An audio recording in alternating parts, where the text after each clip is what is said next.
está a gravar. Então vou abrir os slides. Quer dizer, já estão abertos, que eu queria era partilhar. Ok. Pois, não sei. Estás a ver, André, o meu slide 16 não correspondia ao teu. O slide 16 que eu estava a falar é o seguinte, acho eu. É, exato. Mas parece que fiz qualquer coisa nos slides que a partida não devia ter feito. Bem, então, nós no último dia, vou pôr isto em modo tela cheia, não sei se calhar fica melhor. Bem, vou pôr, mas não sai.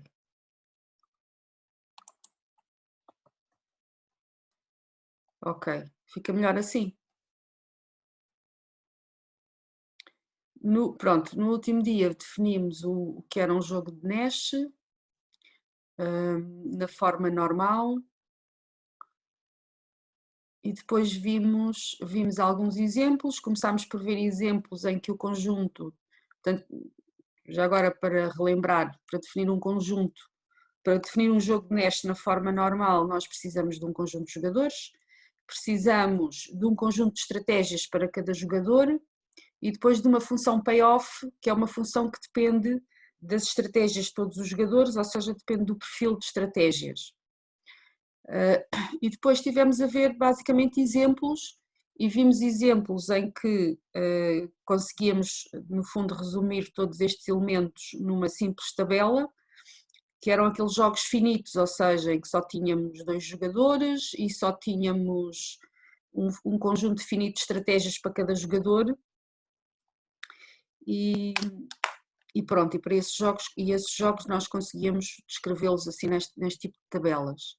Depois vimos também uns exemplos, ou pelo menos 2 exemplos de jogos, em que o conjunto de estratégias já não era um conjunto finito, como nestes, aqui tem 2 estratégias para cada jogador.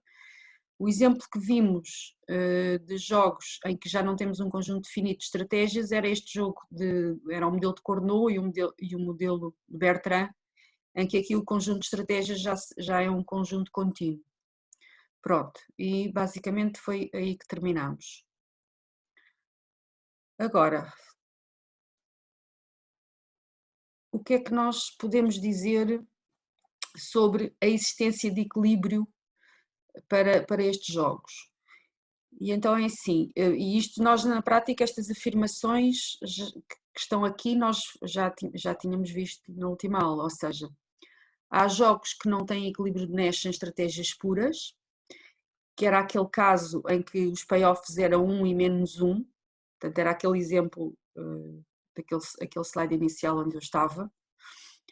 Não, era o slide 16 em que o André se focou para resolver um exercício.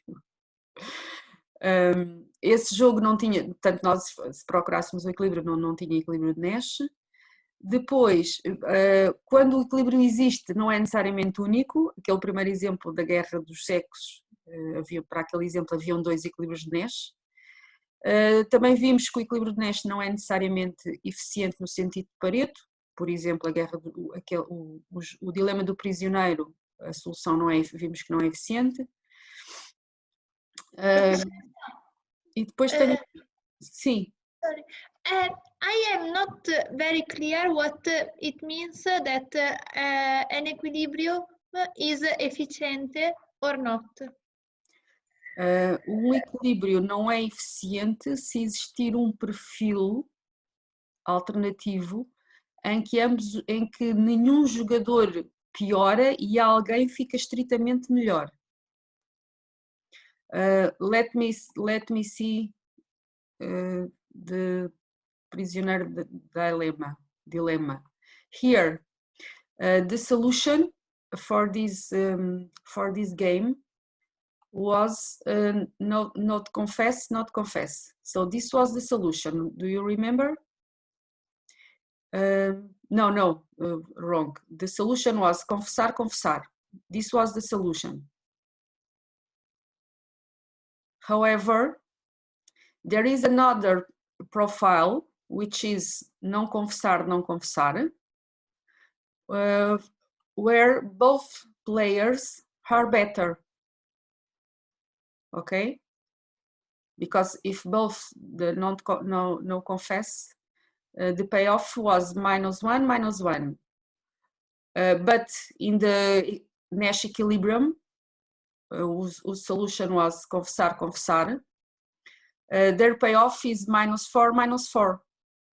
So they will be better in this profile, no confessar, não confessar. That's why this Nash equilibrium solution is not efficient, because there was another solution, not a solution, there was another profile for which they are better. Okay? Yes, but my question is, for example, if we have two Nash equilibria, Yes. one that is efficiente, Yes. and the other is not efficiente, because there is the second equilibrium that is better. I say that because, for example, in the exercises, in the first exercise,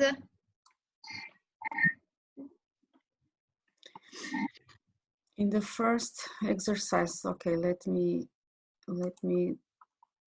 see. Okay.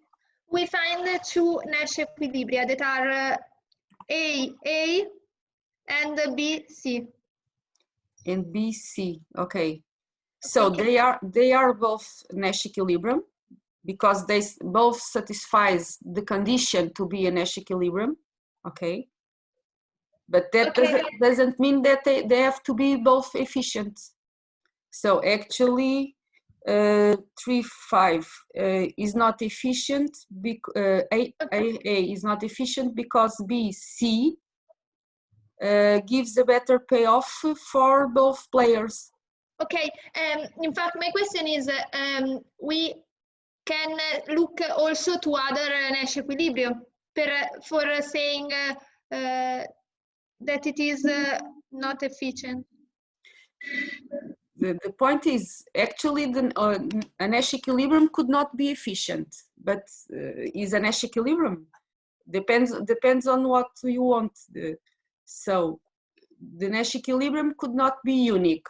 Okay, what is happening in this case? One is efficient, the other is not. Okay. We cannot say more than this. Okay. Thank you. But they are two Nash equilibrium. That's why I'm saying now that affirmations that there are games that don't have a Nash equilibrium. There are games that have more than a Nash equilibrium. There are games that only have one Nash equilibrium, and in general, a Nash equilibrium could be or not efficient.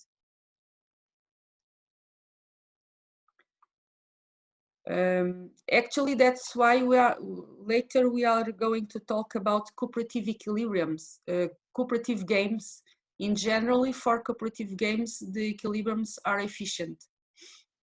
But the Nash game, a Nash equilibrium could not be efficient.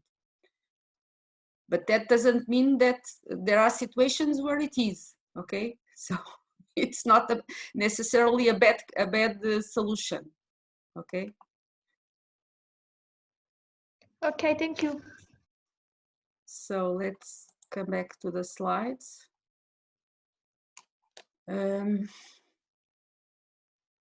Okay, so we were here. And the question that I want to answer now, so okay, let me come back to Portuguese. O que nós vamos querer responder agora é quando é que um jogo tem um equilíbrio de Nash? Porque de facto os jogos podem ser, estes exemplos que nós vimos são exemplos em que é muito fácil perceber imediatamente se o equilíbrio de Nash existe ou não, porque conseguimos calculá-lo através das funções de melhor resposta. Haverá jogos para os quais não é tão imediato perceber se existe ou não equilíbrio. Então, que condições é que garantem que o equilíbrio de Nash existe? E de facto, isso leva-nos a este teorema, que é um teorema super importante, que é o teorema que nos diz em que condições é que o equilíbrio de Nash efetivamente existe. E quais é que são essas condições? Bem, se o conjunto de estratégias para cada jogador, o SI maiúsculo, for um conjunto não vazio, e agora vêm aqui os conceitos mais sofisticados que precisamos. Bem, não são necessariamente mais sofisticados, mas estou a pensar na Inês, que não sei se conhece estes conceitos. Se o conjunto for compacto e for convexo. Conjunto compacto, tem ideia do que é? André, Não. que é um conjunto compacto? Eu lembro-me de aprender isso no secundário, mas sinceramente já não me lembro. Pronto, vocês alguns, bem, a Inês não tenho a certeza, mas eu diria que todos os outros estudaram noções topológicas e estudaram o conceito de conjunto fechado, que Sim, era sim, era isso. quando a fronteira estava contida no próprio conjunto, e o conceito de conjunto limitado também, esse conceito até é mais fácil. Então, em espaços de dimensão finita, que é aquilo que onde estamos a trabalhar, um conjunto é compacto quando é fechado e limitado. E depois tem que ser também convexo. Já agora, esta coisa do conjunto ser fechado e limitado, porque é que precisamos desta condição? Tem a ver com o facto de que vamos estar à procura, garantir a existência de equilíbrio é garantir a existência de solução para as funções de melhor resposta, e as funções de melhor resposta terão solução se nós pudermos aplicar o teorema de Weierstrass, que é o teorema que nos diz em que condições é que uma função tem máximo e mínimo. Lembram-se do teorema de Weierstrass? Muito vagamente. Pronto. E, portanto, Não me lembro, estas professora. condições... Como? Eu não me recordo. Agora não sei quem é que falou. Sandra, A Sandra. Sandra, mas tu fizeste análise 1. eu E fiz, e 2 mas também, já mas fiz então, há uns bons anos. aliás, eu por acaso não sei se o Weierstrass não se dá até no secundário. Eu tive matemática B. Sim, mas Sandra, tu não tens desculpa porque tu fizeste análise 1. E análise 1 não há... Mas eu não me recordo, eu sou sincera. Mas pronto, então há este teorema muito importante que diz que uma função... e isto é uma chatice nós não termos... nós não estarmos numa sala de aula com um quadro à frente. Então, vou pôr-vos aqui o quadro branco, só para fazer um desenho. Ora, para pôr o quadro branco, esperem lá, vou ter que tirar aqui esta... Eu podia até já ter ligado. Vamos lá ver se isto funciona. 9.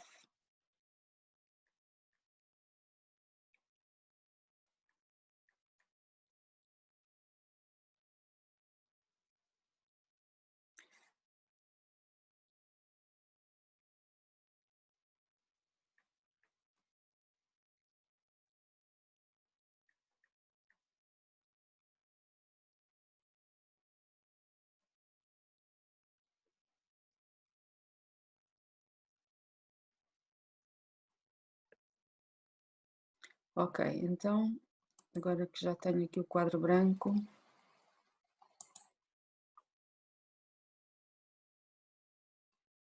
Estão a ver o quadro branco agora, não é? Então, só para ter uma ideia de que não estou a dizer nada de muito estranho, quando nós temos uma função real de variável real definida num conjunto fechado e limitado, e se estiver a trabalhar em R, estou a pensar que um conjunto fechado e limitado poderia ser este intervalo, ok? Intervalo AB.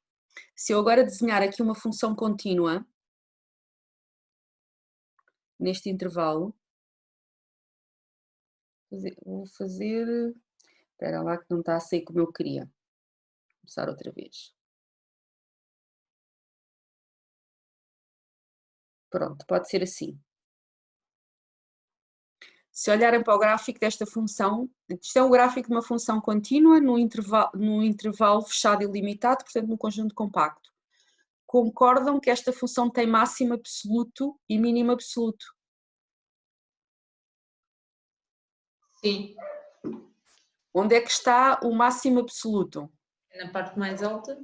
Ali algures neste ponto, cuja imagem vai dar aquele pontinho lá em cima, não é? Aqui, algures neste ponto C.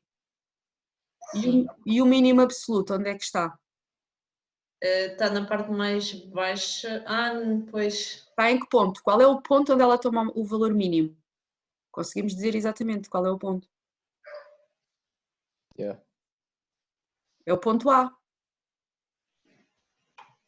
Não é? O valor mínimo. Ou seja, porque na prática esta função está a tomar valores, as imagens estão entre estas duas retas. Ou seja, as imagens vão daqui até aqui acima. Não é? O máximo é atingido no ponto C, que é aquele valor lá em cima, e o mínimo da função será este valor aqui em baixo, que é atingido no ponto A. E, portanto, se vocês tiverem em R e desenharem uma função contínua num conjunto fechado e limitado, percebem sempre que a função tem sempre máximo e mínimo. Claro que isto é um resultado que tem uma demonstração que em análise 1 se demonstra com o teorema de Bolzano. Em análise 1, porque análise 1 é quando vocês estudam as funções reais, depois quando estudam funções com mais variáveis não é imediatamente o teorema de Bolzano que prova, mas o que prova este resultado, o teorema de Weierstrass, é o teorema de Bolzano, e que é um teorema que vocês, esse sim, em geral até estudam, esse tenho a certeza que estudam no secundário. O teorema de Weierstrass já não tenho a certeza. Sandra, ficou...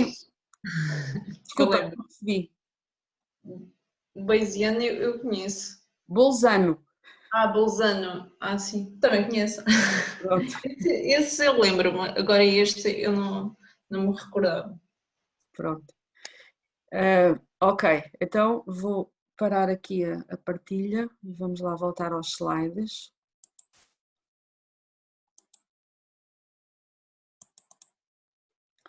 Pronto, então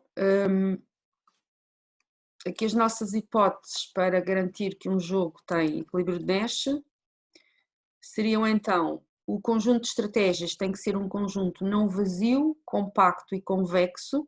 E já agora, convexo, sabem qual é a definição? Dados quaisquer dois pontos no conjunto, o segmento de reta que os une tem que estar contido dentro do conjunto. Okay? Essa é a definição de conjunto convexo.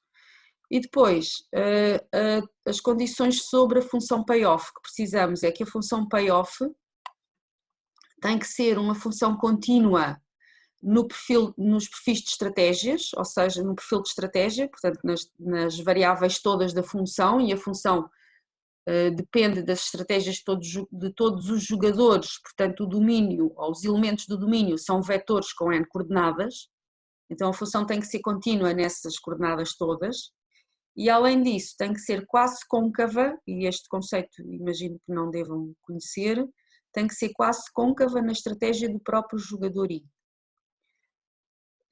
Se o conjunto de estratégias e a função payoff satisfizer estas condições, então existe equilíbrio de Nash.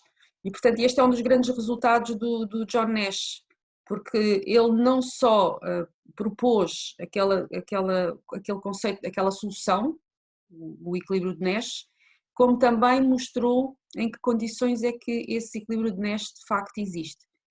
E a prova deste resultado de existência de equilíbrio não é uma prova nada trivial. E eu vou falar um bocadinho da prova, não vou fazer a prova exaustiva, mas pelo menos vou-vos dar uma ideia de como é que funciona a prova, para vocês verem de onde é que isto vem. Ok. Já agora, como eu estou aqui a falar de função quase côncava e este conceito para vocês é que talvez seja, imagino que deva ser novo, eu vou avançar aqui um bocadinho só para mostrar-vos aqui o que é uma função quase côncava. Uma função quase côncava é uma condição um bocadinho menos exigente do que concavidade. Uma função côncava é uma função que, se estiver a pensar numa função real, é uma função em que o gráfico tem a concavidade voltada para baixo. E isso vocês já sabem, não é? Se quase côncava é uma condição menos exigente e a definição de função quase côncava é: a função é quase côncava quando a imagem de uma combinação linear de dois pontos no domínio, combinação linear não, mais que isso, combinação convexa. Se eu tiver dois pontos no domínio, fizer a combinação convexa desses dois pontos, que seria lambda(x) mais ou menos lambda(y), em que o lambda está no intervalo 0, 1, se a imagem da combinação convexa for maior ou igual do que o mínimo entre o valor da função em x e o valor da função em y. Se a função for côncava, então ela é necessariamente quase côncava. No entanto, a quase concavidade é um bocadinho menos exigente, então a ideia vem dada aqui neste gráfico. Por exemplo, entre x2 e x3, a concavidade da função é voltada para baixo.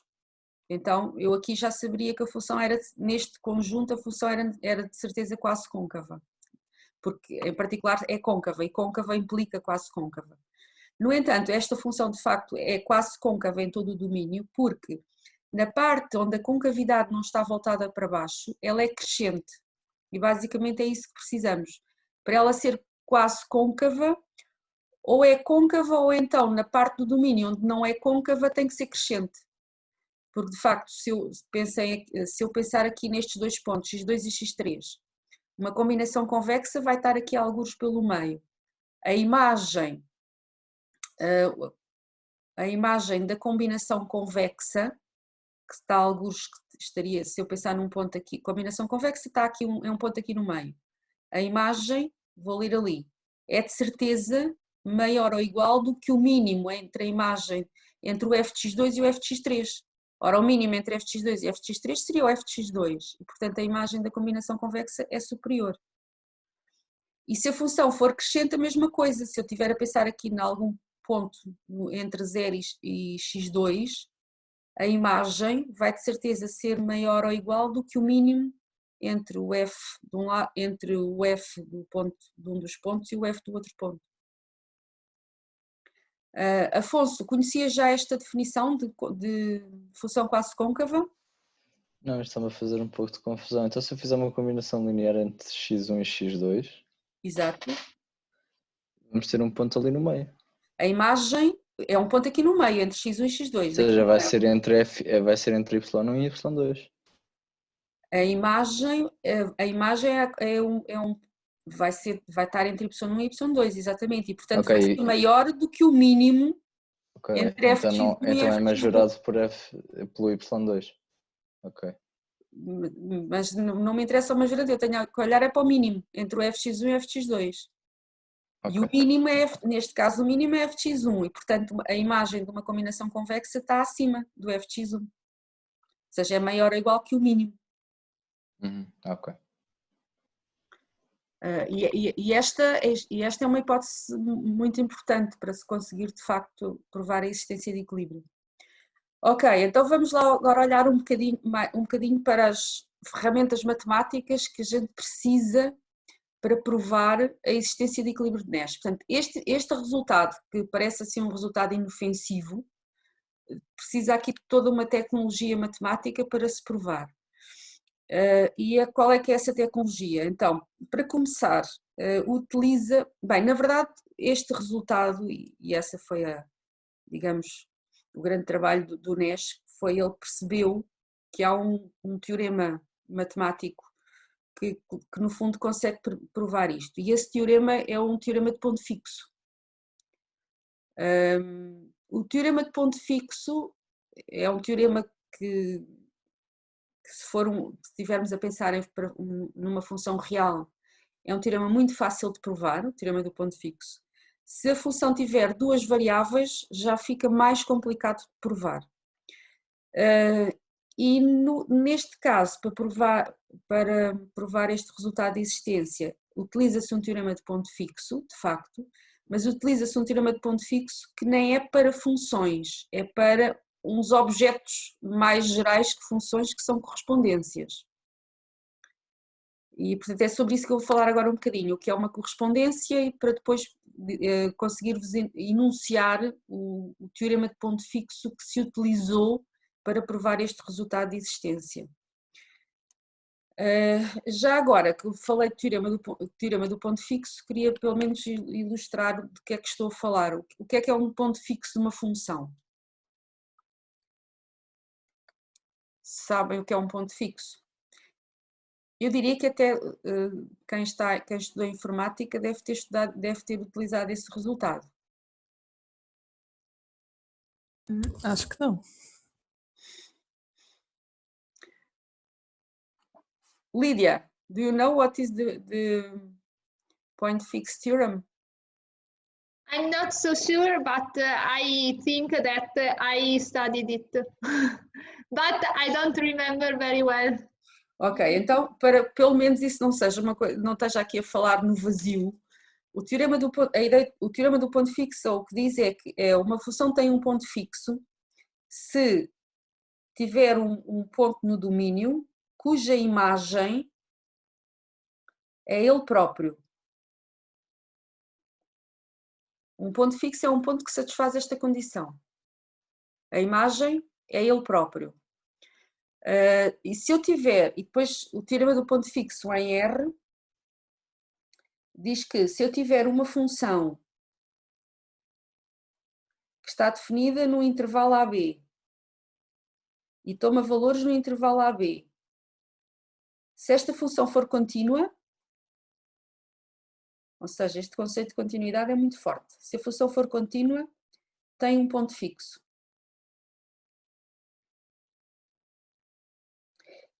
E este resultado ilustra-se muito bem graficamente. Olha, vou desenhar aqui o gráfico de uma função que está definida, sei lá, no intervalo 0,1 e toma valores no intervalo 0,1, mas isto podia fixar outro intervalo qualquer. E agora vou desenhar aqui uma função contínua neste intervalo, que pode ser, que podia ser esta função. Não queria começar aqui na origem. Bem, podia ser assim esta função. Esta função tem um ponto fixo. Como é que eu consigo ver o ponto fixo? I think that we have to write the first bisection. The diagonal. I just need to draw the diagonal. Yeah. Okay. So if I write this, where is the fixed point? It's here. The image of this C point, f of C, is equal to C. Do you agree?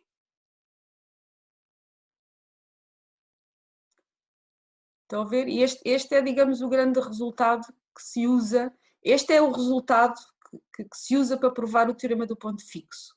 Desculpa, o resultado de existência de equilíbrio de Nash. Só que não é o resultado em R, não é este resultado em R tão simples que a gente consegue ilustrar aqui muito bem, e até a demonstração deste resultado é super simples, e também usa o teorema de Bolzano, que no fundo é um teorema que é verdadeiro quando a função é contínua, e é a única coisa que nós estamos a exigir aqui, é que a função seja contínua.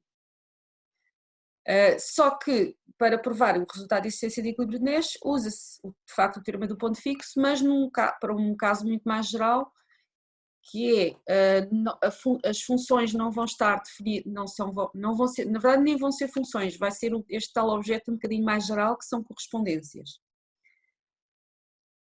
Dúvidas? Querem esclarecer aqui alguma dúvida?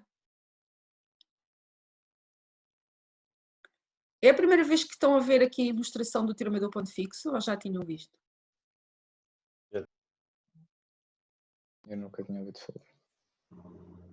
Pronto, então, mas olha, o teorema do ponto fixo, o resultado de existência de equilíbrio de Nash é o teorema do ponto fixo. Ok. Então, voltando aqui. Pronto. E como eu estava a dizer, então, efetivamente, é o teorema do ponto fixo, mas é o teorema do ponto fixo para correspondências em vez de ser para funções. E o que é uma correspondência? Na prática, uma correspondência é uma função, só que é uma função em que, para cada ponto no domínio, a imagem, que eu estou aqui a representar por φx, não é um ponto no conjunto de chegada. A imagem é um conjunto no conjunto de chegada, é um subconjunto do conjunto de chegada. E quando nós queremos representar correspondências, uma das possibilidades é usar aqui estas duas setinhas. Portanto, quando eu tenho esta representação, φ aplica x, que é um subconjunto de Rn, porque estou a trabalhar em espaços de dimensão finita, portanto estou a trabalhar em Rn e Rm. Então tenho uma correspondência que vai de x, que é um subconjunto de Rn, para Rm. Ser uma correspondência, o que é que significa? Que a imagem de um ponto é um subconjunto do domínio.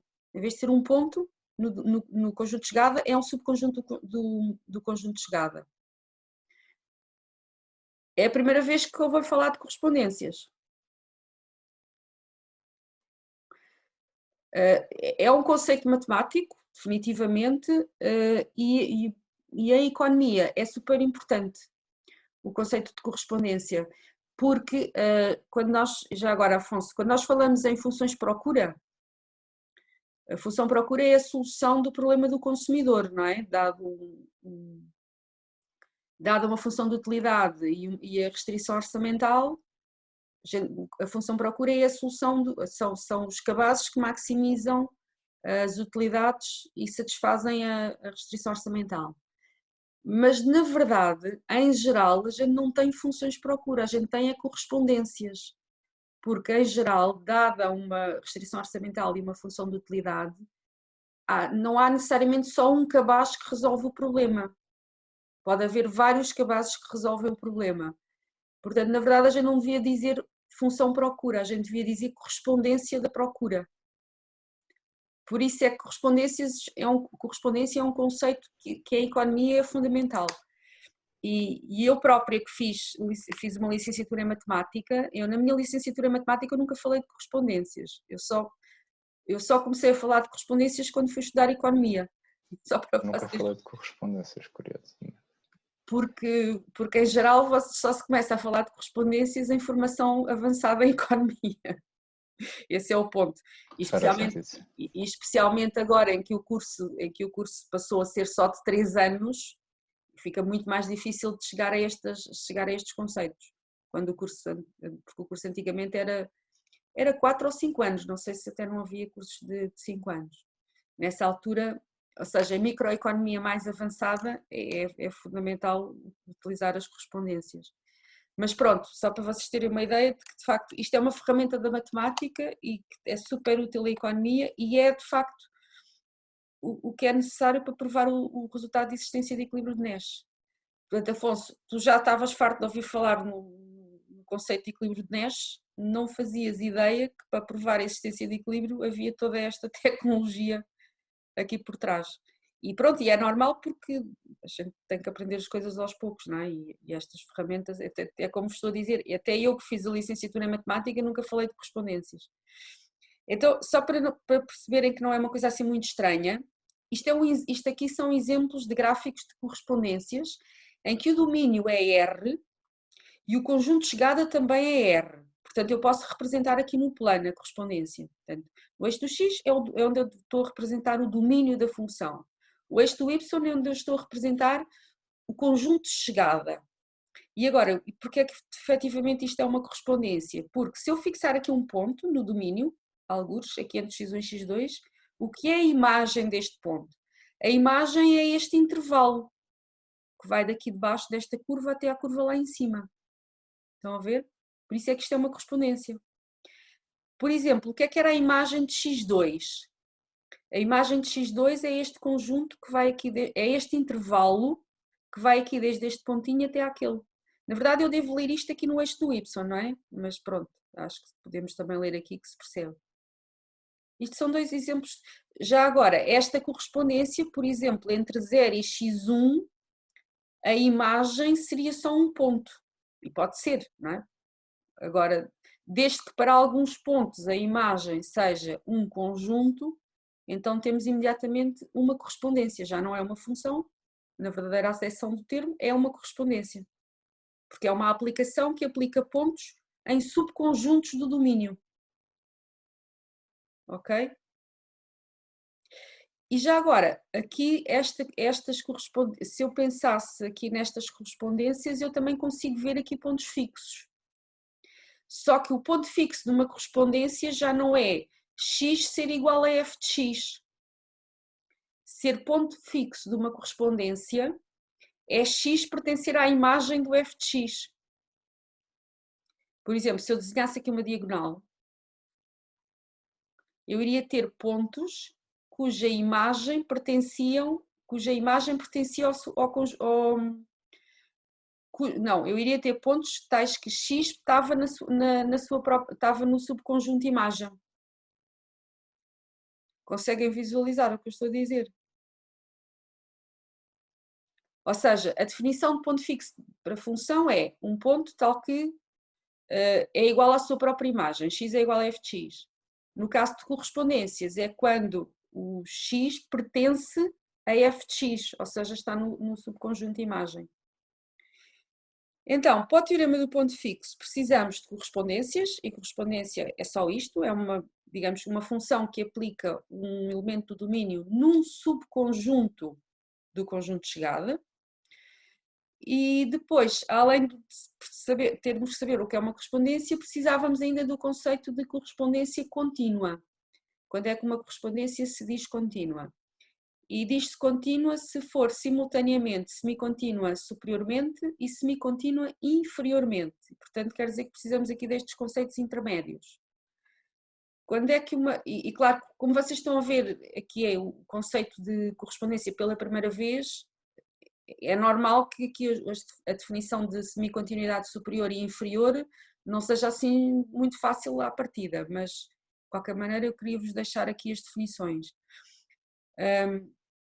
Eu digo que uma correspondência é semicontínua superiormente quando, se eu tenho uma sucessão no domínio xn a convergir para x e tenho uma sucessão nas imagens, yn pertence a φ de xn para todo o n, ou seja, yn é uma sucessão que está nas imagens do xn. E se este yn convergir para y, então o limite do yn tem que pertencer a φ de x, tem que estar na imagem do x. Portanto, se xn converge para x e yn é uma sucessão que pertence a φ de xn para cada n, e esta sucessão yn converge para y, então o y tem que pertencer a φ de x. Esta é a definição de correspondência semicontínua superior. Se olharmos aqui para o gráfico, para este gráfico, esta correspondência, por exemplo, não é semicontínua superior em x1. Porque se eu pensar numa sucessão que está a convergir para x1, aqui no domínio, pelo lado esquerdo, se eu tiver uma sucessão xn a convergir aqui para x1, eu consigo arranjar uma sucessão nas imagens, yn, que pertence a φ de xn, que vai convergir para um ponto, por exemplo, aqui, e este ponto não pertence à imagem do x1. Porque a imagem do x1 é só este ponto aqui. Estão a ver? Este tracejado quer dizer que estes pontos não pertencem ao φ de x1. O φ de x1 é só aquele ponto. Portanto, esta correspondência não seria semicontínua superior aqui em x1. Também não seria semicontínua superior em x2. Porquê? Porque eu consigo arranjar uma sucessão no domínio a convergir para x2. Agora tinha que fixar uma sucessão a convergir para x2, mas pelo lado esquerdo.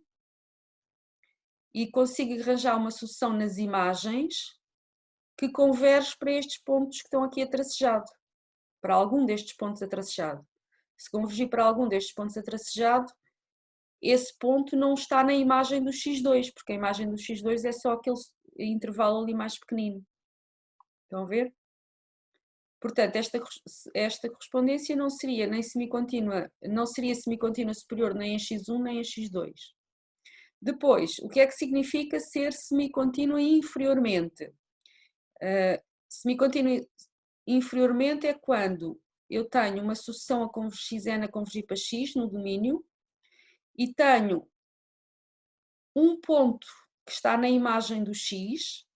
Para ela ser semicontínua inferior, eu tenho que ser capaz de arranjar uma sucessão yn nas imagens do xn que converge para este y. Ou seja, xn é uma sucessão a convergir para x. Y está na imagem do x. Então tenho que conseguir arranjar uma sucessão nas imagens do xn que converge, uma sucessão yn que converge para y. Talvez também a melhor maneira de entender isto é olhar aqui para o gráfico e ver um ponto em que ela não seja semicontínua inferiormente. Por exemplo,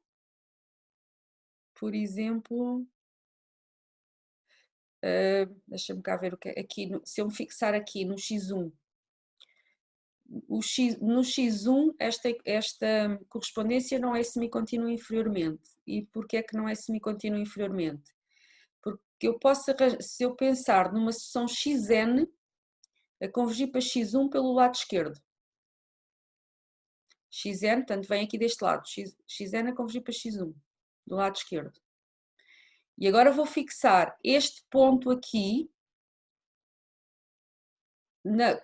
que é um ponto que está na imagem do x1, porque a imagem do x1 é este intervalo todo, ok? Eu posso fixar este ponto. Ora, eu não tenho nenhuma sucessão nas imagens do xn que convirja para aquele ponto. Se eu tivesse fixado uma sucessão à esquerda, à direita, xn a convergir para x1 à direita, e fixasse ali um ponto qualquer na imagem do x1, eu conseguia sempre arranjar uma sucessão nas imagens do xn a convergir para esse ponto. Mas se eu pensar numa sucessão que está a convergir para x1, mas pelo lado esquerdo, se eu fixar este ponto, eu já não consigo arranjar uma sucessão a convergir para lá e que esteja nas imagens do xn. Pronto, então esta é a ideia de o que é... e já agora, quando uma correspondência, para uma correspondência ser semicontínua superior, ela não pode ter contrações, que é o que acontece aqui. Esta correspondência, as imagens aqui destes pontos são estes intervalos. E depois de repente chegamos ao x1 e a imagem é só aquele ponto. Então há uma contração. As imagens são estes intervalos, à medida que eu me vou aproximando do x1 pelo lado direito, mas quando eu chego ao x1 dá-se uma contração. A mesma coisa aqui o x2. No x2 ela também não seria semicontínua superior, porque eu também tenho aqui uma contração. Tenho uma contração quando venho pelo lado esquerdo, pelo lado direito não, mas pelo lado esquerdo sim. Porque as imagens são estes intervalos e de repente quando chego ao x2 dá-se uma contração, a imagem é um intervalo mais pequeno. No caso de, para a correspondência ser semicontínua inferior, nesse caso não posso ter explosões, que é o que acontece, por exemplo, no x1. No x1 eu tenho uma explosão, porque quando eu caminho, quando eu me aproximo de x1 pelo lado esquerdo, as imagens são estes pontos e de repente quando eu chego ao x1, a imagem passa a ser um intervalo, portanto tenho uma explosão. E a mesma coisa se eu me aproximar, aqui no x2, se eu me aproximar do x2 pela direita, as imagens são estes intervalos, e depois quando eu chego ao x2, a imagem passa a ser este intervalo maior, portanto tive uma explosão. Pronto, isto era o que eu queria dizer sobre correspondências. O que é que significa uma correspondência ser semicontínua superior e semicontínua inferior? Ela é contínua quando é simultaneamente semicontínua superiormente e semicontínua inferiormente. Querem colocar alguma questão?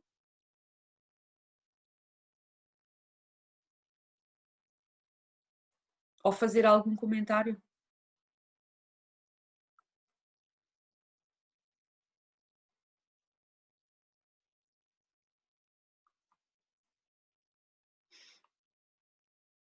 Ok, então, pronto, tendo o conceito, agora que já sabemos o que são correspondências, já podemos falar dos resultados que foram, no fundo, são resultados matemáticos que se utilizaram para provar o resultado de existência de equilíbrio de Nash, e esses resultados, na prática, um deles é o teorema do ponto fixo, de facto, mas há um outro resultado também, que é este que eu tenho aqui neste slide, que é o teorema de Berge. O teorema do máximo de Berge. O teorema do máximo de Berge, por exemplo, em economia, a economia, sem ser aqui na parte dos jogos, é super útil para provar que a procura é contínua, que a função procura é contínua, ou que a correspondência de procura é uma correspondência contínua. Porque o que este resultado diz, basicamente... Pronto, assim só para ter uma ideia do que é que diz este resultado.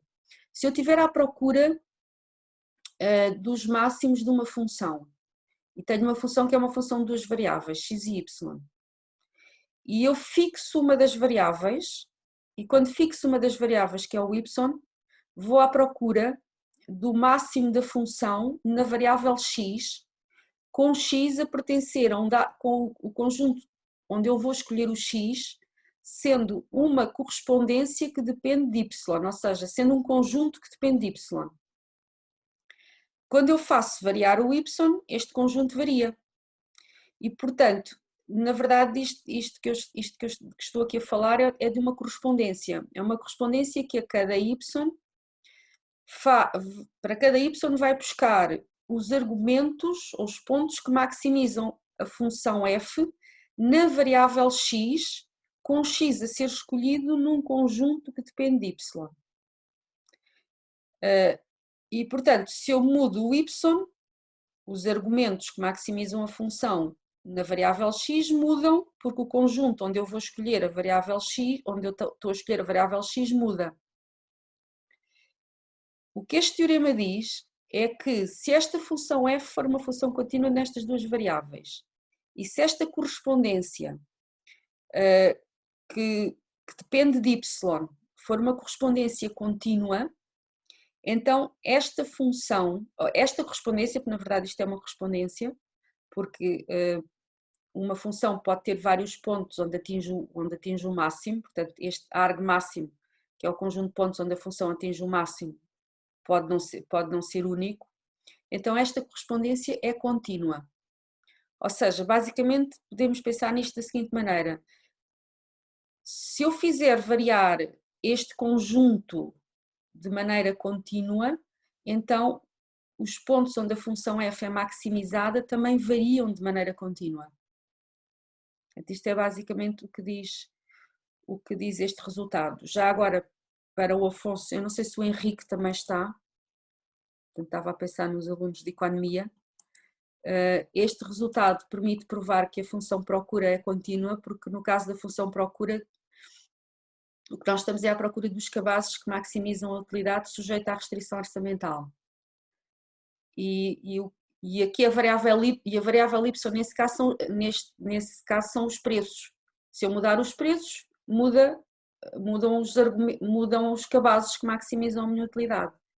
E eu quero que essa alteração seja contínua. Portanto, o que eu quero é que, se os preços variam de modo contínuo, então a procura varia de modo contínuo. Ou seja, se variar pouco os preços, eu quero que a procura varie pouco. E isso será verdade se a correspondência restrição orçamental for uma função contínua. O que em geral for uma correspondência contínua, porque na verdade a restrição orçamental é também uma correspondência, porque dado um conjunto de preços, quais são os cabazes que eu posso comprar? É uma correspondência.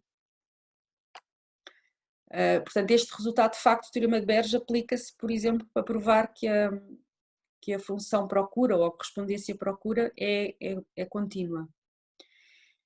Então, precisamos deste resultado, para provar o teorema de existência de equilíbrio de Nash. E finalmente precisamos então do tal teorema do ponto fixo. E o teorema do ponto fixo que se utiliza é este que se chama teorema de Kakutani. É um teorema para correspondências, e o que este teorema diz é que se eu tiver uma correspondência que está definida num conjunto K, toma valores nesse próprio conjunto K, ou seja, as imagens são subconjuntos deste conjunto K, e agora se tiver estas condições todas, esta correspondência tem um ponto fixo. E quais são as condições?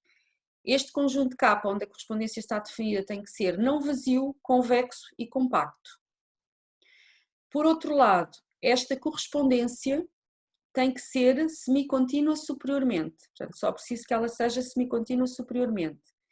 E além disso, preciso que para cada x no domínio, a imagem φx, que é um conjunto, não é? Porque estou a falar de correspondências, φx tem que ser um conjunto não vazio, convexo e compacto. Se estas condições todas se verificarem, então a correspondência tem um ponto fixo.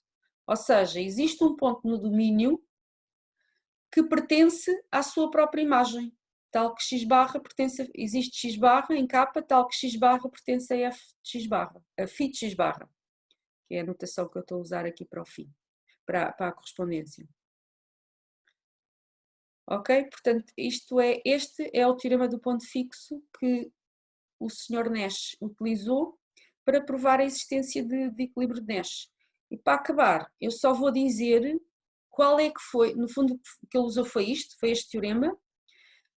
Qual é que foi a correspondência que ele considerou? E qual é que é o conjunto K? Muito simples. Então, o conjunto K é o produto cartesiano do conjunto das estratégias, dos conjuntos de todas as estratégias, do conjunto de estratégias de todos os agentes, ou seja, S1 seria o conjunto de estratégias do jogador 1, SI, conjunto de estratégias do jogador genérico I, até SN. Portanto, este é o conjunto K, ok? Que ele considerou. E agora considerou uma correspondência que está definida em S, que é aquele produto cartesiano dos conjuntos de estratégias, no próprio S. E como é que essa correspondência está definida? Dado um perfil de estratégias, ou seja, dado um elemento em S, o que é a imagem? Vai ser um conjunto, não é? Porque estamos a falar de uma correspondência. E qual é esse conjunto? É o produto cartesiano destes subconjuntos. Φ1 de S, Φ de S, olha, aqui este Φ está errado, devia ser igual àquele. Φn de S. E o que é um Φ, o que é o Φ de S genérico? Na prática, este Φ de S é a melhor resposta do jogador I às estratégias dos outros. Ou seja, o Φ de S, na verdade, só depende das estratégias dos outros. Por isso é que eu passei de S para S-I. E o que é o Φ de S-I? São todas as estratégias do jogador I que maximizam o seu payoff dadas as estratégias, dado que os outros jogadores estão a jogar S-I. E, portanto, isto é o Φ, ou seja, o que é o Φ1 de S?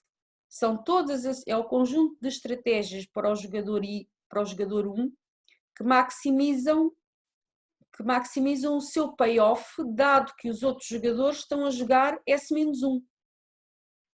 E eu estou a fazer isto para cada um dos jogadores. E, portanto, isto de facto, e porquê é que isto é uma correspondência? Porque é que naturalmente isto é uma correspondência? Porque, dadas as estratégias dos outros, dado o S-I, pode haver mais do que uma estratégia que maximiza o payoff do jogador I. O payoff máximo é único. E o payoff máximo é único, mas pode haver mais do que uma estratégia onde esse payoff é atingido. E por isso é que isto naturalmente é uma correspondência. Já agora, como é que eu sei que este Φ de S está bem definido? Ou seja, que este conjunto é não vazio. Eu sei que este conjunto é não vazio porque, por hipótese, os payoffs são contínuos. E este conjunto SI, onde estamos à procura dos pontos que maximizam este payoff é um conjunto compacto. E uma função contínua num compacto tem sempre máximo. Portanto, eu sei que este conjunto é não vazio. E depois, com as outras hipóteses que nós temos no teorema de existência de equilíbrio de Nash, além de saber que este conjunto é não vazio, eu sei que esta correspondência vai estar a satisfazer todas as hipóteses do teorema de Kakutani. E como satisfaz todas as hipóteses do teorema de Kakutani, esta correspondência tem um ponto fixo. E um ponto fixo desta correspondência é efetivamente um equilíbrio de Nash. Porquê? Porque um ponto fixo é um ponto em que estão todos simultaneamente na sua função melhor resposta. E por isso é um equilíbrio de Nash. Pronto, é assim, a minha intenção não é que vocês saibam fazer a demonstração do teorema de existência de equilíbrio de Nash. O meu objetivo é que vocês tenham uma ideia de onde é que isto vem. Ou seja, e isto é um resultado de facto sofisticado, não é uma coisa simples. Ou seja, em exemplos práticos nós até conseguimos calcular o equilíbrio de Nash muito facilmente, mas isto é um resultado muito forte, ou seja, o resultado de existência de equilíbrio de Nash precisa aqui de ferramentas sofisticadas da matemática e pronto, e não foi assim um resultado fácil de encontrar. E aqui, digamos que o grande ponto do Nash foi que ele percebeu que a existência de equilíbrio de Nash, na verdade, era a existência de um ponto fixo, não é? Um ponto fixo desta correspondência, que é a correspondência que a cada perfil faz corresponder a melhor resposta de cada jogador. Alguém a fazer um comentário?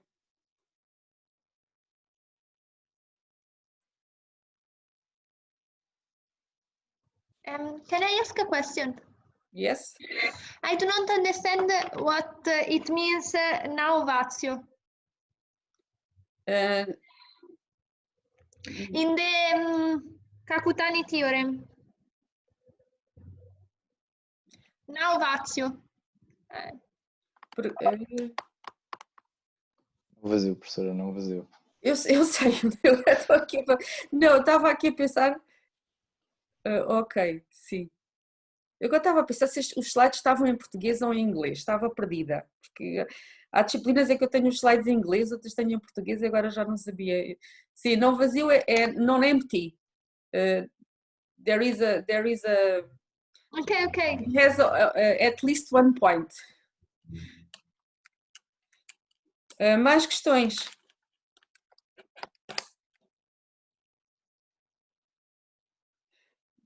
Não há mais questões? Que horas é que são, entretanto? Ok, são 10h20.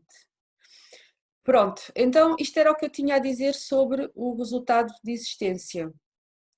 E o que eu agora queria fazer, ainda aqui nesta primeira parte, é definir aqui ainda alguns conceitos relativos a jogos e depois passávamos aos exercícios. E o que me falta agora é muito pouco, portanto eu iria continuar. Então, temos aqui o conceito agora de o que é que nós entendemos por estratégia, portanto, uma estratégia num jogo ser estritamente dominante. E o que é que significa uma estratégia ser dominada? Então, eu digo que uma estratégia é estritamente dominante para um dado jogador, não é? Portanto, a estratégia SI é estritamente dominante para o jogador I. Se o payoff, se fixadas as estratégias dos outros jogadores, o SI é a estratégia que dá o melhor payoff de entre todas as estratégias possíveis para o jogador. Ou seja, se o payoff do jogador quando ele joga SI é maior do que o payoff que ele obtém quando joga qualquer uma outra estratégia no seu conjunto de estratégias, S''I. E isto tem que ser verdade para qualquer perfil de estratégias para os outros jogadores. Ou seja, payoff SI e S-I é maior do que o payoff se o jogador jogar S''I, sendo que os outros estão a jogar S-I, isto tem que ser verdade para todos os perfis de estratégias dos outros jogadores. Nós já vimos um exemplo de um jogo que tinha estratégias estritamente dominantes, que era o caso do dilema do prisioneiro. A estratégia confessar era sempre uma estratégia dominante, qualquer que fosse as estratégias, qualquer que seja a estratégia do outro, e o outro pode ser confessar ou não confessar, a estratégia confessar para um jogador dava-lhe sempre um payoff superior à estratégia não confessar. Depois, eu digo que uma estratégia, e aqui estou a definir o conceito de estritamente dominante, por isso é que eu tenho aqui a desigualdade estrita. Se eu quisesse definir só o que é uma estratégia dominante, então aqui seria maior ou igual. Quando é que uma estratégia se diz estritamente dominada? Quando é que o SI é uma estratégia estritamente dominada? Será estritamente dominada se existir uma outra estratégia alternativa, tal que o payoff com essa estratégia alternativa é superior ao payoff com a estratégia SI, e isto para todos os perfis de estratégias dos outros jogadores. Portanto, neste caso dizemos que S''I domina estritamente a estratégia SI, ou seja, na prática uma estratégia é dominada se existir uma que a domina estritamente. Pronto, agora aqui são os mesmos conceitos, mas agora em vez de ser estritamente dominada e estritamente dominante, é o conceito de fracamente, e a única diferença é que agora em vez de usar a desigualdade estrita é o maior ou igual. Então, exemplos. Neste caso, existe alguma estratégia dominante para algum jogador?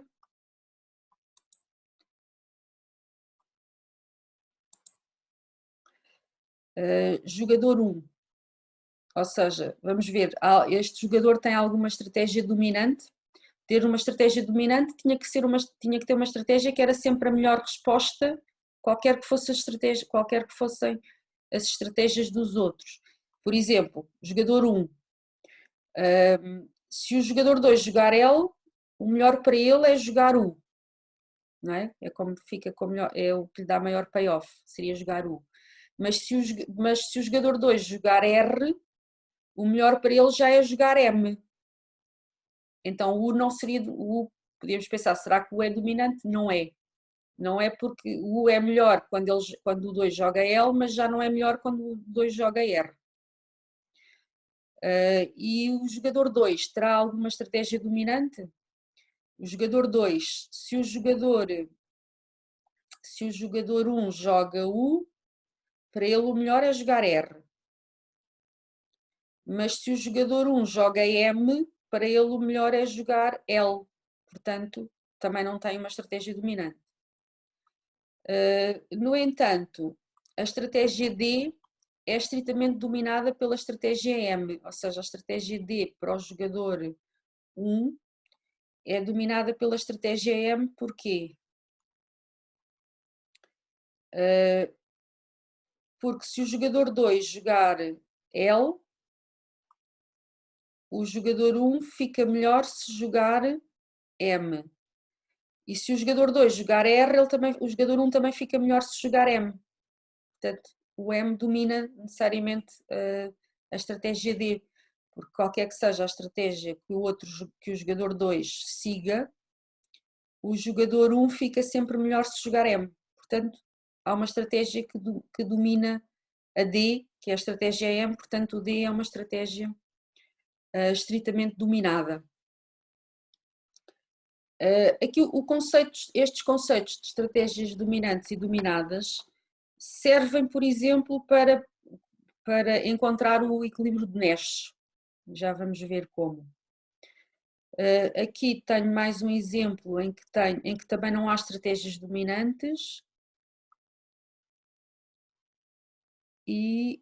mas há estratégias que são fracamente dominadas. Por exemplo, a estratégia U é fracamente dominada. Porque é que a U é fracamente dominada? Porque a D dá um payoff maior ou igual do que a estratégia U, não é? Para a estratégia U, o payoff do jogador 1 seria 5 ou 4, em função do que o outro jogar. Mas para a D será 6 ou 4, portanto é fracamente dominada. Não é estritamente dominada, mas é fracamente dominada. E a M também, porque a M, na estratégia M, o jogador 1 teria payoff 6 ou 3. Se jogar D tem payoff 6, que é igual, mas tem payoff 4 quando o outro joga R e, portanto, esta também é fracamente dominada. E o que eu queria dizer sobre isto é que quando cada jogador tem uma estratégia dominante, o perfil de estratégias com as estratégias dominantes para cada jogador é imediatamente um equilíbrio de Nash. Portanto, isso é fácil de ver.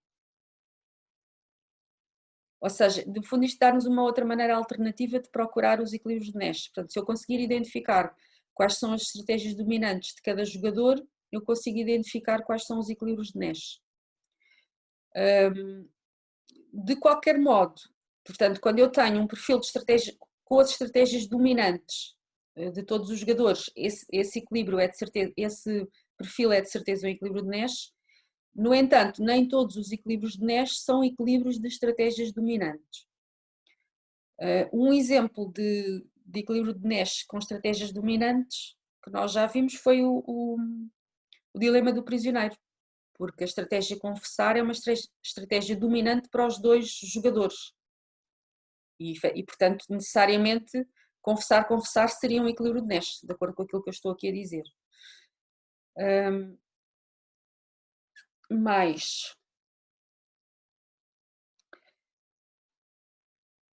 Pois, e agora em termos das estratégias dominadas, por exemplo, este jogo que eu tenho aqui, se nós formos procurar os equilíbrios de Nash, ele tem 2 equilíbrios de Nash, que é o jogador 1 escolhe U e o jogador 2 escolhe L, este é um equilíbrio de Nash, e DR também é um equilíbrio de Nash. Já agora, como estes payoffs aqui são mais baixos, vamos lá confirmar que é um equilíbrio de Nash. O jogador 1 tem incentivo a desviar, se estiver neste perfil. Está neste perfil, o jogador 2 está a jogar R. Se o jogador 1 desviar, o payoff seria 0, enquanto que aqui ele tem 1. Portanto, o jogador 1 não tem incentivo a desviar. E o jogador 2 tem incentivo a desviar. O jogador 2 está a escolher R e o 1 escolheu D. Se o jogador 2 desviar, ou seja, se jogar L, tem payoff 0. Portanto, também não tem incentivo a desviar. Portanto, efetivamente, nós temos aqui dois equilíbrios de Nash.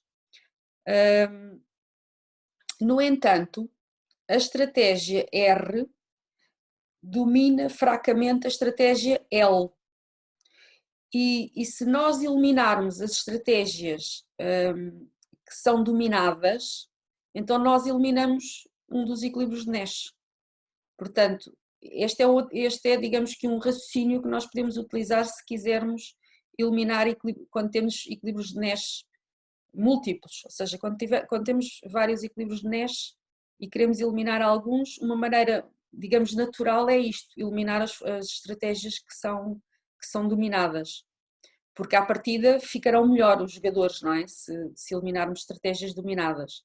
E é o que acontece neste caso, porque se eu eliminar uma estratégia dominada, eu fico só com este equilíbrio aqui, cá em cima.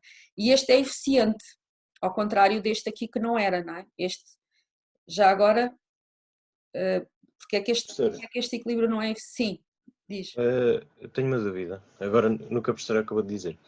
A professora disse, se eliminarmos uma estratégia dominada, ficamos só com esta. Ficamos só com equilíbrios. Não, a professora disse, mas a dominada não é a L? Não, eu diria que a dominada é a R, olhando para os payoffs, mas vamos fazer o raciocínio. É que a professora diz a estratégia R domina fracamente a estratégia L. Para o jogador 2. E eu vou ficar... então neste caso é ao contrário. Pois, então estava a fazer o raciocínio ao contrário. Vamos ver. A R domina ou é dominada? A R é uma estratégia do jogador 2.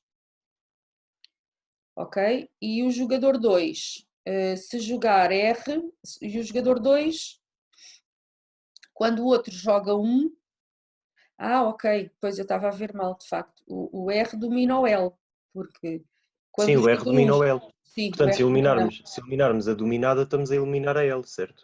Se eliminarmos a dominada, estamos a eliminar a R, sim, a L, sim, sim. A L, ok. Portanto, ok. de facto, acabamos é por ficar com o equilíbrio que não é eficiente.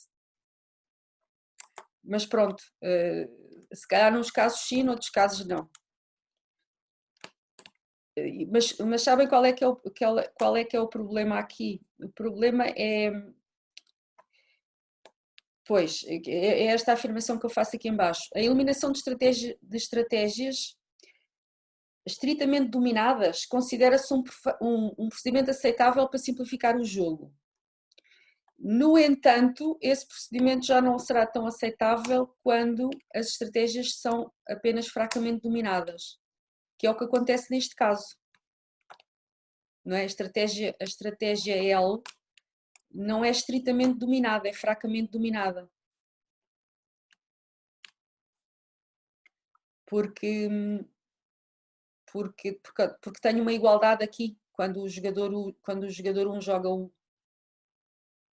Ou seja, tem um maior ou igual neste caso. Ou seja, a estratégia que domina, que é a R, é maior ou igual, dá um payoff maior ou igual do que o payoff da estratégia L. Por isso, neste caso, não era, se calhar, não fazia tanto sentido. Ou seja, se eu eliminar estratégias que sejam estritamente dominadas, tudo bem. Quando são apenas fracamente dominadas, já podemos não chegar a resultados tão interessantes.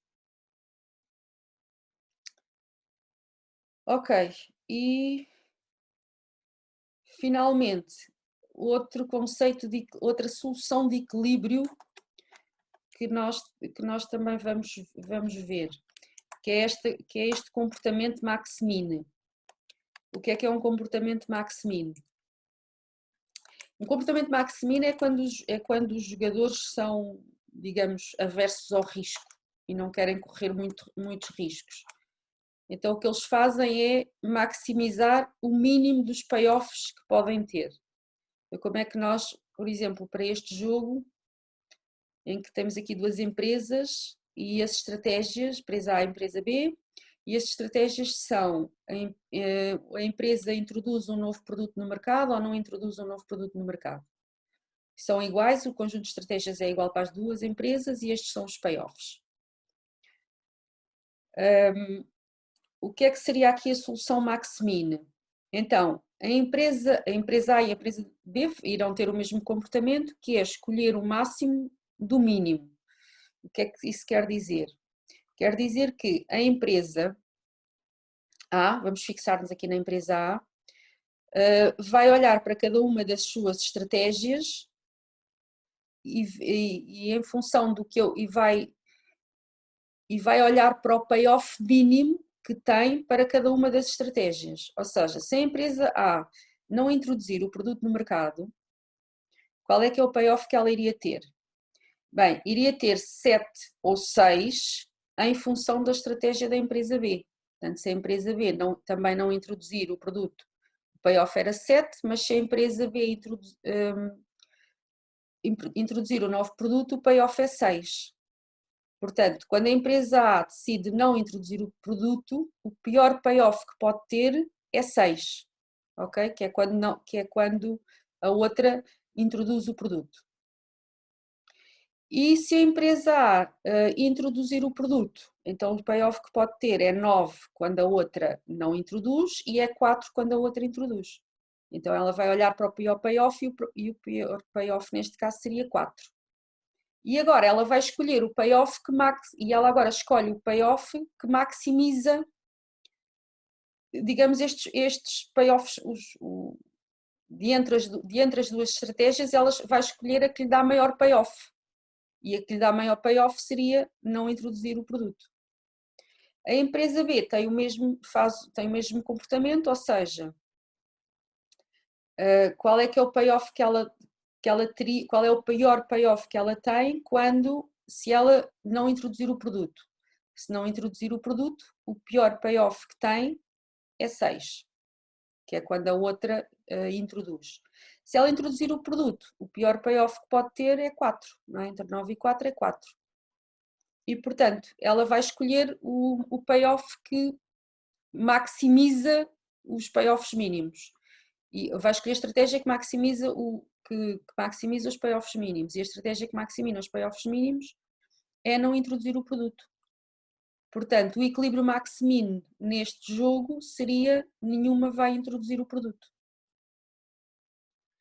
Qual é que seria o equilíbrio de Nash, neste caso? Seria não introduzir o produto para as duas empresas?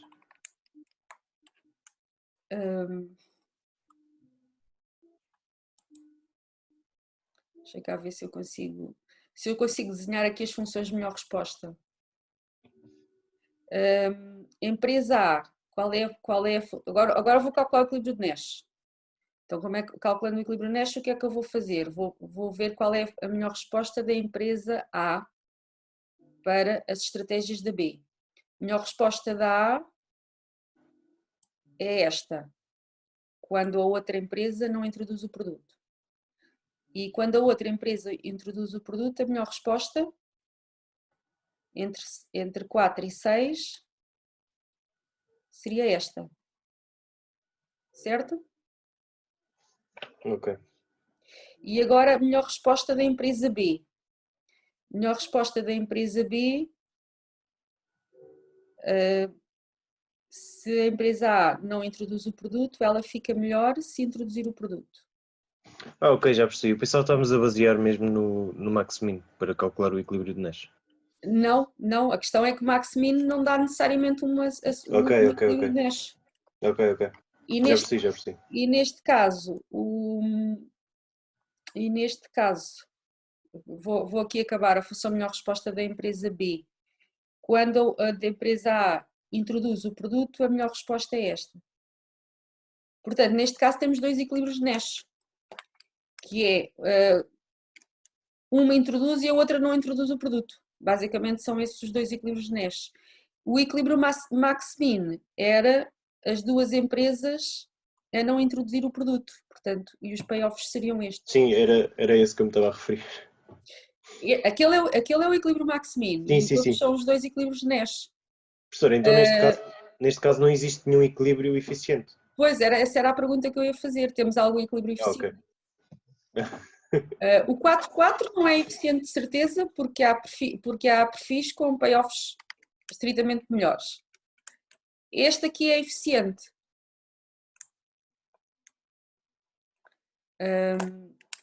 Ou 7-7, que é o equilíbrio max-min. É eficiente. Não. Afonso, este equilíbrio é eficiente. Peço desculpa, professor, não estava a acompanhar. Então, olhas agora aqui para os payoffs deste jogo e a pergunta é se este equilíbrio não introduz o novo produto, não introduz o novo produto, é um equilíbrio eficiente.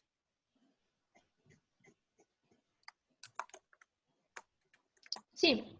Eu acho que sim, é melhor que 4x4, mas ele é um equilíbrio? Desculpa, agora foi o que não percebi. Mas ele é um equilíbrio, eu não fiz ainda não é equilíbrio de Nash, porque os equilíbrios de Nash são os que estão aqui com as bolas. Quando uma empresa introduz o produto, a outra não introduz. Esses é que são os equilíbrios de Nash. Ok. Mas em termos de max-min, é isso que está a perguntar? Este é o equilíbrio max-min, efetivamente. E Okay. o que estava a perguntar agora era se era eficiente. Sim. E este aqui, quando uma introduz e a outra não introduz, são equilíbrios eficientes? Sim, a sociedade está melhor. Supostamente em termos de payoff. Quer dizer, melhor não. 14 contra 15. Portanto, está melhor. No Nash estaria melhor.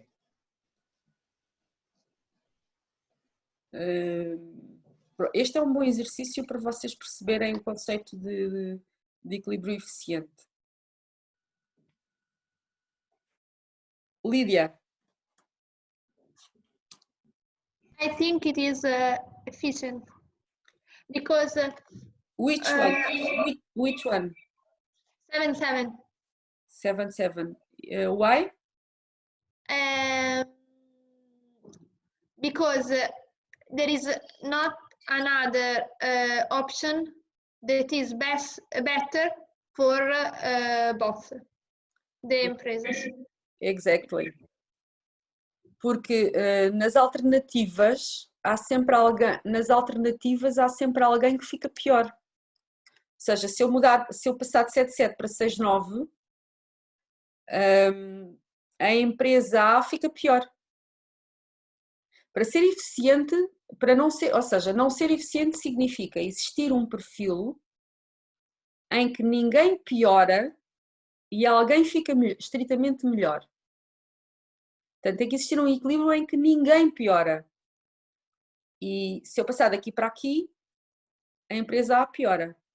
Se eu passar daqui para aqui, a empresa B piora. E daqui para aqui pioram as duas. Portanto, este perfil, que é nenhuma empresa introduz o produto, é eficiente, efetivamente. André, entendeste? Sim, já percebi.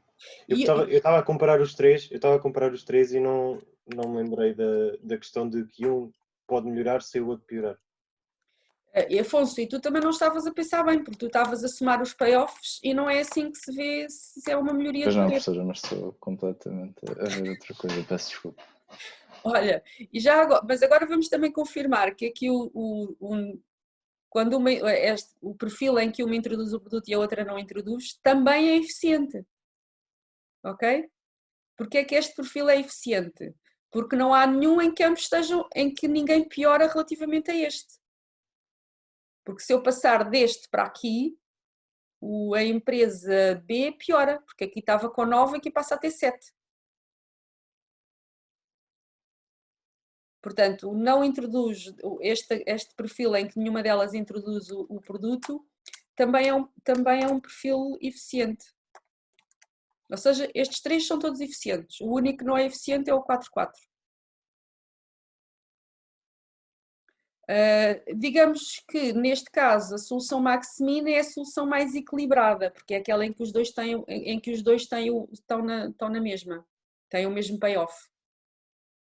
Portanto, em termos de payoff é o que podíamos dizer neste caso.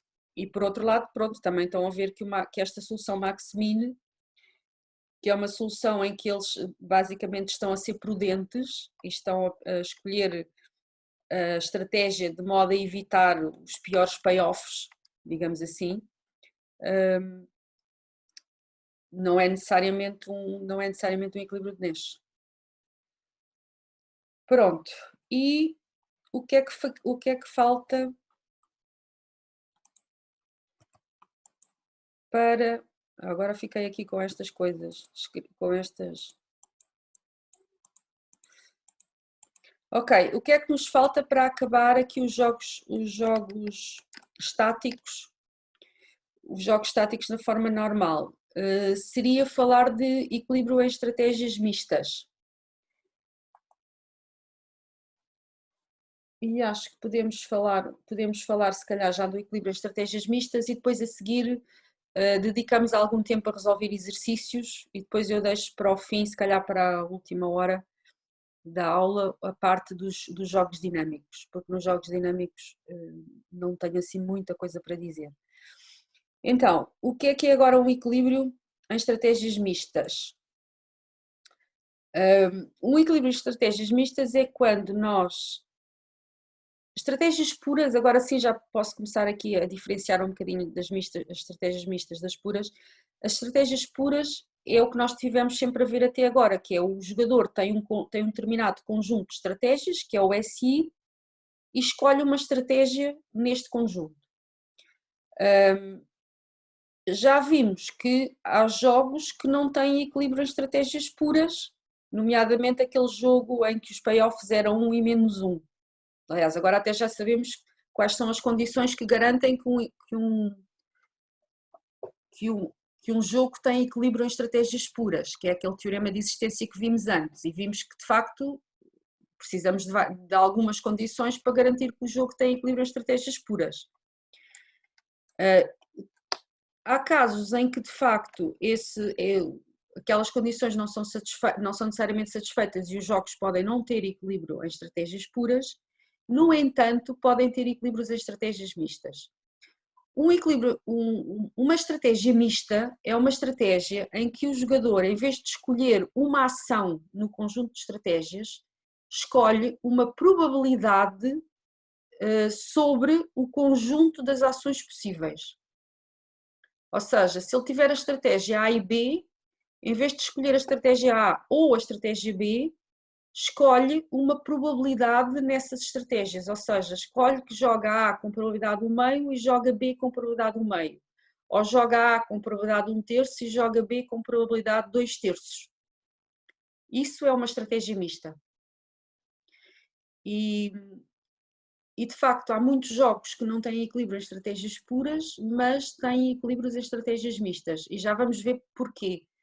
Porque é que as estratégias mistas, digamos que vão estar nas condições de existência de um modo mais imediato do que as estratégias puras.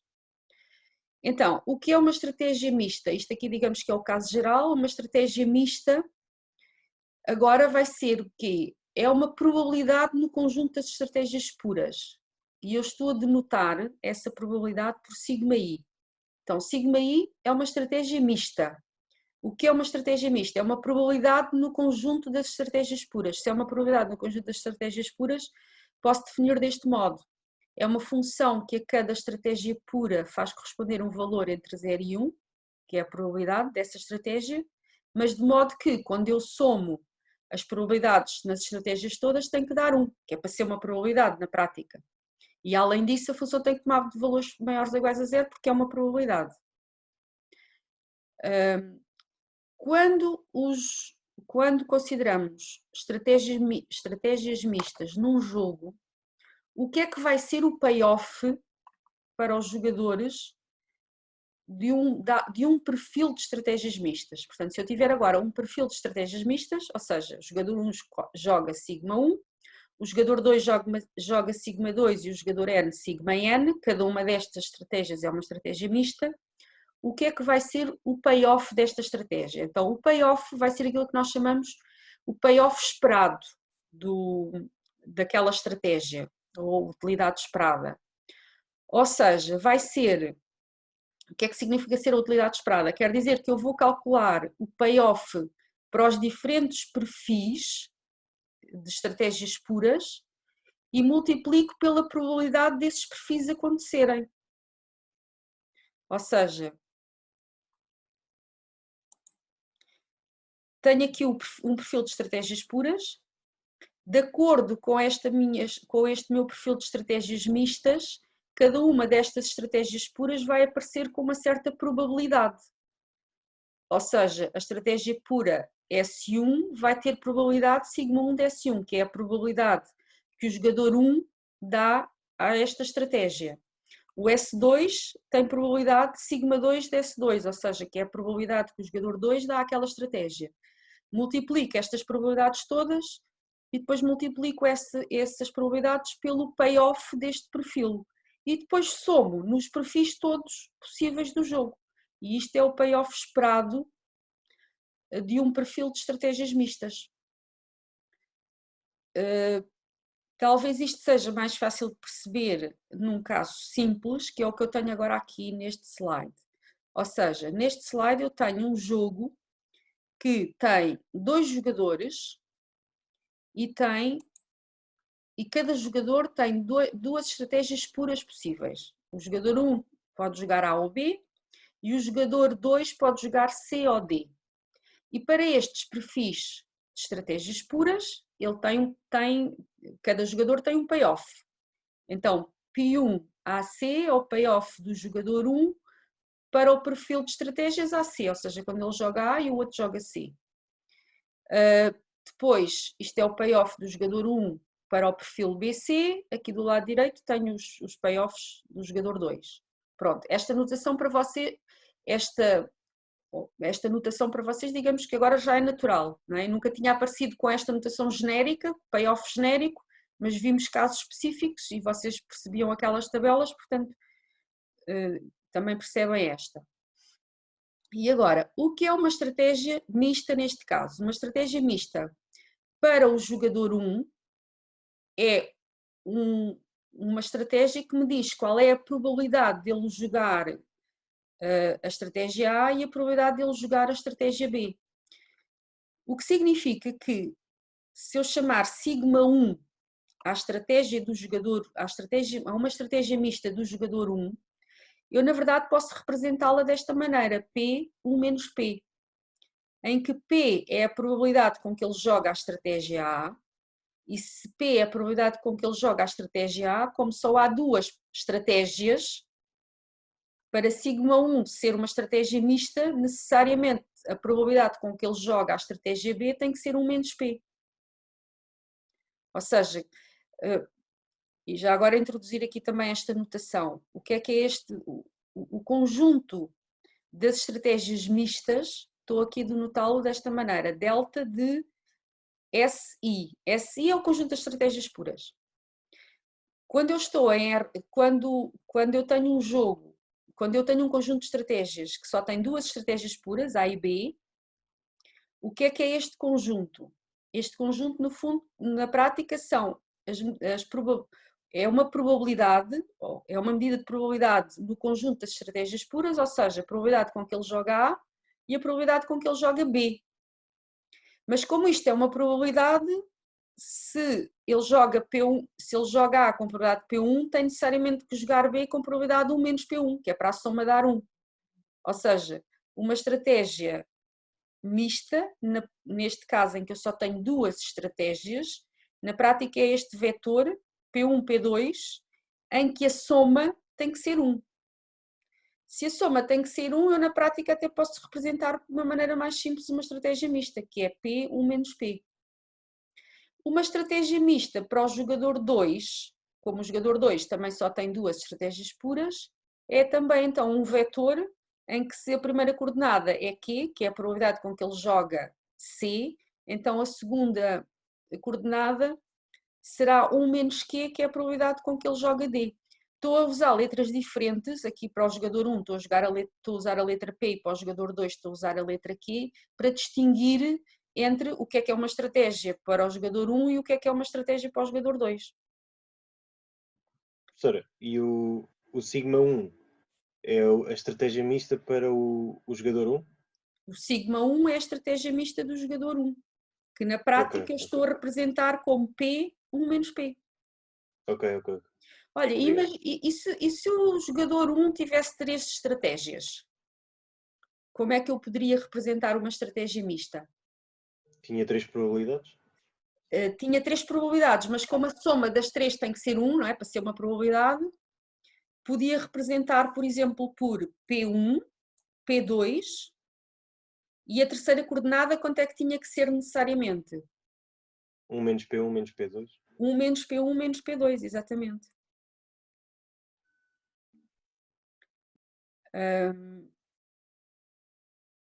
Pois, eu não estava a ver se tinha feito esse desenho aqui, mas não fiz.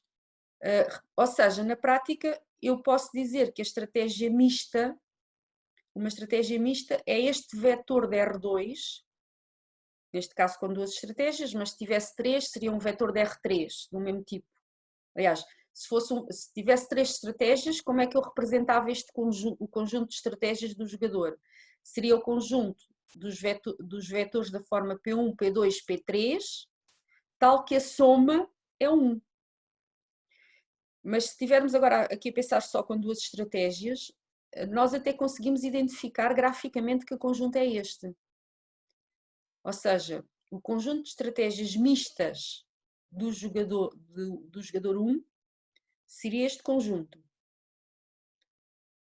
Se nós formos este conjunto é um é um conjunto de R, é um subconjunto de R2, não é? Tem duas coordenadas. Se eu for representar isto graficamente, o que é que dava? Dava um referencial cartesiano. Então, pronto, vou desenhar no referencial cartesiano. E agora quero desenhar no referencial cartesiano o conjunto, e o referencial cartesiano, os meus eixos seriam o P1 e o P2. Sim. E agora fazia a representação gráfica do conjunto de pontos que satisfaz esta condição, P1 mais P2 igual a 1, e o que é que dava? Uma reta de declive menos 1. Dava o segmento da reta de declive menos 1, que passava nos pontos 0, 1, 1, 0,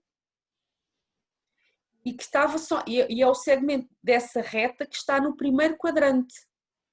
É só o segmento dessa reta que está no primeiro quadrante. Sim, sim. Estão a ver? Porquê é que eu estou a dizer isto? Porquê é que eu estou a pedir-vos para visualizar o conjunto? Porque neste jogo, se eu pensar no conjunto de estratégias do jogador 1, tem duas estratégias, A e B. Este conjunto é convexo.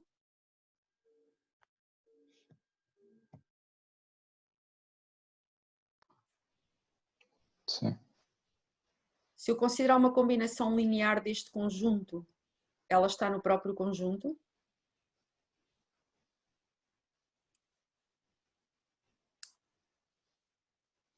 Sim. Não. Um conjunto finito não é convexo. Finito. Ou seja, o conjunto de estratégias puras destes jogadores é um conjunto finito, tem duas estratégias, não é um conjunto convexo. Portanto, eu não podia aplicar aqui, por exemplo, o teorema de existência de equilíbrio de Nash. Falhava imediatamente uma das condições.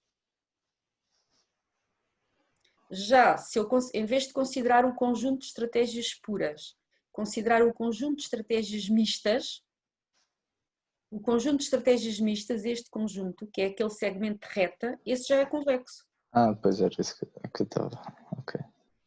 E, portanto, em jogos que não têm necessariamente, que podem não ter equilíbrio em estratégias puras, podem de facto ter equilíbrio em estratégias mistas, porque uma das condições que nós garantimos quando estamos a considerar estratégias mistas é que o conjunto de estratégias passa a ser convexo. Ok, mas já lá vamos. Então, continuando. Então, este exemplo aqui também era para vocês perceberem como é que é o payoff quando estamos a pensar num perfil de estratégias mistas. Então, neste caso que eu tenho aqui dois jogadores, o jogador 1 e o jogador 2. Uma estratégia mista, um perfil de estratégias mistas seria a estratégia mista sigma 1 para o jogador 1 e sigma 2 para o jogador 2. Mas que na prática já vimos que eu posso escrever deste modo. Para o jogador 1 seria P1 menos P, a estratégia mista. Portanto, P é a probabilidade com que ele joga A, 1 menos P é a probabilidade com que joga B. Q1 menos Q é a estratégia mista do jogador 2. Q é a probabilidade com que ele joga C e 1 menos Q é a probabilidade com que ele joga D. E agora qual é que seria o payoff deste perfil de estratégias mistas? O payoff é o payoff esperado, ou seja, é P vezes Q, P é a probabilidade com que ele joga A, com que o jogador 1 joga A e Q é a probabilidade com que o jogador 2 joga C, vezes o payoff que o jogador I tem para o perfil AC. E, portanto, agora este payoff depende, se estamos, aqui falta-me um I, depende se estamos a falar do payoff do jogador 1 ou do jogador 2. Se eu estiver a pensar no payoff do jogador 1, seria P vezes Q vezes o payoff do jogador 1 quando para o perfil de estratégias puras AC, que seria o valor que eu ia buscar aqui. Depois mais P vezes o menos Q, P é a probabilidade do jogador 1 jogar A e o menos Q é a probabilidade do jogador 2 jogar D. Portanto, seria P vezes o menos Q vezes o payoff para o jogador 1 do perfil de estratégias puras AD. E assim sucessivamente, ou seja, neste caso tinha a soma ponderada de 4 payoffs de perfis de estratégias puras ponderadas probabilidades respectivas com que cada um dos jogadores joga essas estratégias puras. Entenderam como é que se calcula aqui o payoff esperado, como é que se calcula o payoff esperado de um perfil de estratégias mistas? Pronto, e o que nós a seguir vamos aprender é a calcular um equilíbrio de estratégias mistas, não é? Porque agora, como é que se calculava o equilíbrio de Nash? E já agora o que é que vai ser o equilíbrio de Nash? A definição é a mesma, mas agora adaptada para as estratégias mistas, ou seja, eu digo que um perfil de estratégias mistas, sigma 1 asterisco, sigma 2 asterisco, sigma n asterisco, é um equilíbrio de Nash para este jogo, se sigma asterisco i for a melhor estratégia para o jogador i, de entre todas as suas estratégias mistas possíveis, fixadas o perfil de estratégias mistas dos outros jogadores. Ou seja, fixado sigma asterisco menos i, perfil de estratégias mistas para os outros jogadores todos, o sigma asterisco i é a melhor estratégia para o jogador i, de entre todas as possíveis estratégias mistas que ele poderia ter escolhido. Portanto, a definição é exatamente a mesma, é só adaptada agora ao que são agora as estratégias, e as estratégias agora são estratégias mistas, ou seja, são estes elementos da forma sigma i. E agora temos esta proposição, que de facto é a proposição-chave para nós podermos encontrar os equilíbrios em estratégias mistas. E o que esta proposição diz é que se eu tiver um equilíbrio de Nash, sigma asterisco, e se para esse equilíbrio de Nash o SI e o S'(I) são duas estratégias puras que têm probabilidade positiva nesta estratégia sigma, na estratégia mista do jogador I, portanto, a estratégia mista do jogador I é sigma asterisco I. Se para esta estratégia mista, ou se nesta estratégia mista sigma asterisco I, o jogador I está a dar uma probabilidade estritamente positiva a estas duas estratégias puras, SI e S'(I), então o payoff esperado quando ele joga SI e S'(I) com os outros jogadores a jogarem a estratégia sigma asterisco, o perfil sigma asterisco menos I, estes dois payoffs esperados têm que ser necessariamente iguais. E porque é que isto é verdade? É fácil de perceber porque é que isto é verdade. Eu acho que não me vou alongar por aí, porque já estamos aqui há muito tempo e vocês já devem começar a ficar cansados, mas eu diria que se vocês lerem este slide percebem, mas basicamente a ideia é que se isto não fosse verdade, se por exemplo, se a estratégia SI, se o payoff esperado quando ele joga SI fosse inferior ao payoff esperado quando ele joga S'(I), então uma estratégia mista em que ele dá ponderação zero, em que ele dá probabilidade zero a SI, ia lhe dar um payoff esperado maior. E então o sigma asterisco I já não seria um equilíbrio de Nash. Portanto, isto é fácil de ver este resultado. E este resultado, de facto, é útil porque é o resultado que nos permite encontrar os equilíbrios em estratégias mistas. Ou seja, para eu encontrar os equilíbrios em estratégias mistas, basicamente eu vou resolver estas equações. E já vamos ver como. E o que é que eu ainda queria dizer mais sobre isto? Ok, então...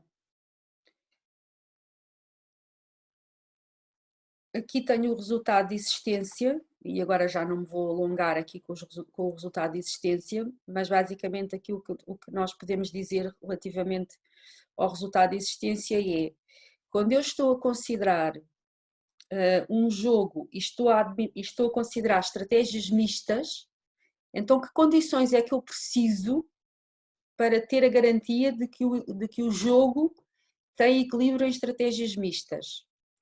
Preciso de menos condições do que aquele resultado para a existência de equilíbrio em estratégias puras. nomeadamente, só preciso que o conjunto SI seja não vazio e compacto. Já não preciso que ele seja convexo, porque as estratégias mistas já convexificam o próprio conjunto de estratégias. Viram que foi isso que aconteceu quando tínhamos duas estratégias.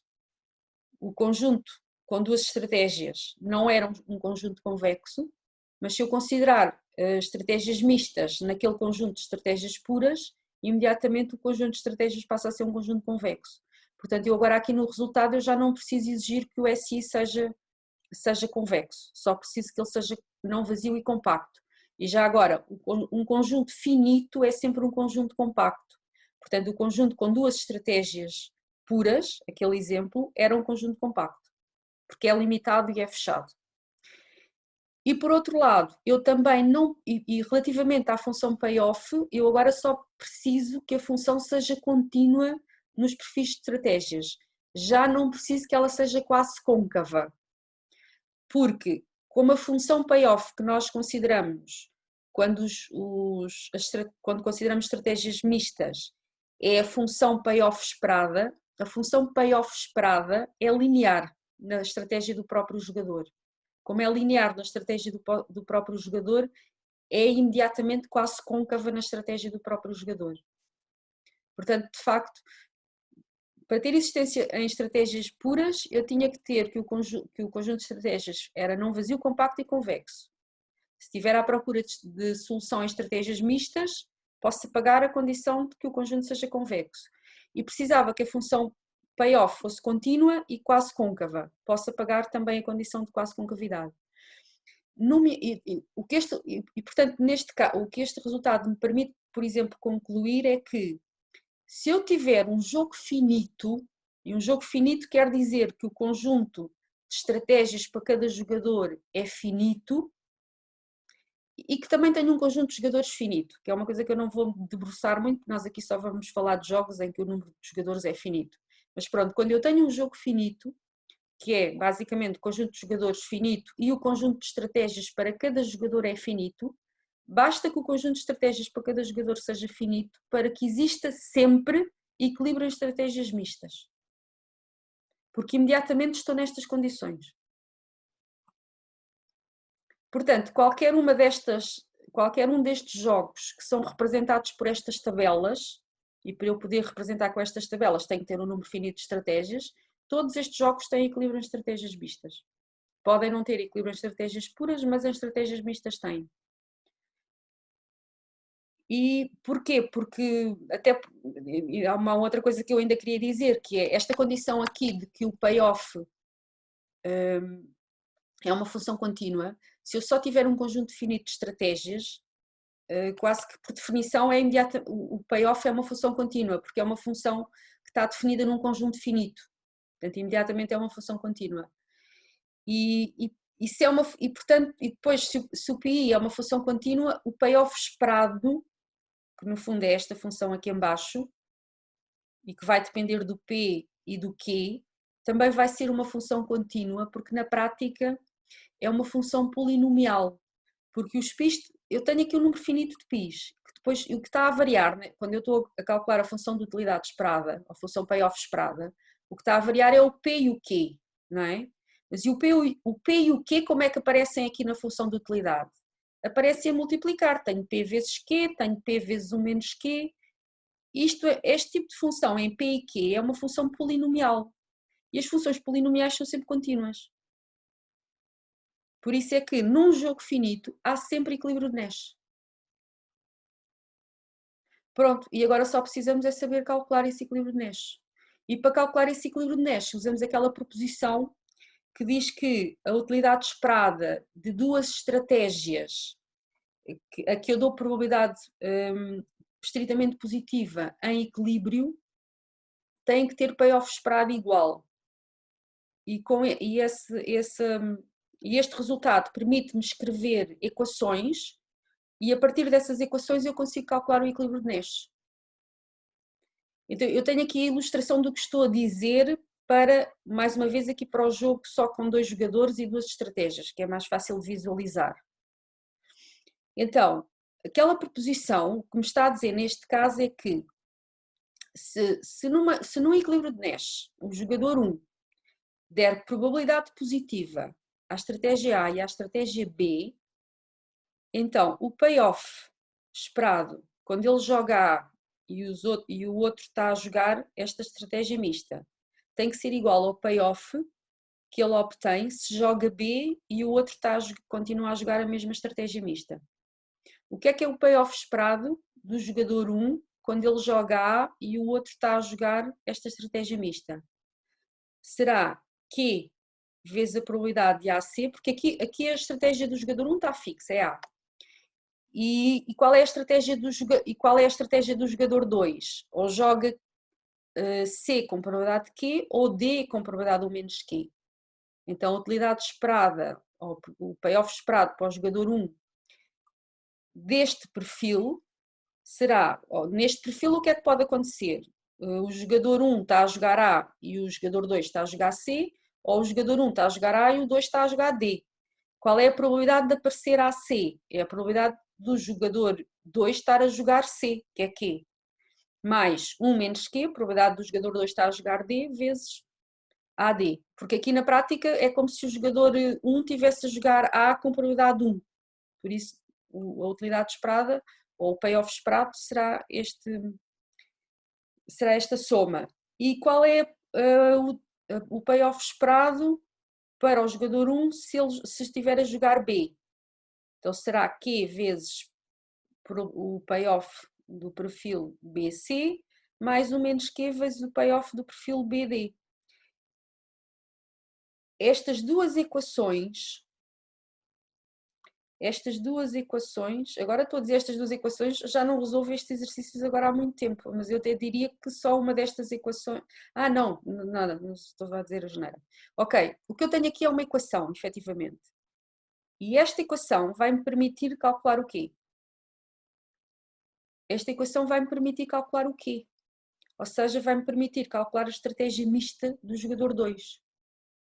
Se eu agora escrever exatamente a mesma equação, mas usando os payoffs esperados do jogador 2 para as duas estratégias C e D possíveis, fico com uma equação em P e isso vai-me permitir calcular o payoff do jogador 1. Por isso é que eu disse que esta proposição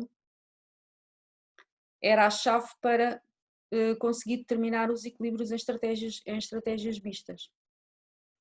Afonso, costumavas calcular equilíbrios em estratégias mistas? Lembro-me de fazer isso alguns sim, mas só para jogos de duas. O resto usávamos sempre Bayesian, equilíbrio e coisas assim. Eu tenho uma questão, podemos identificar essa condição como uma condição de indiferença?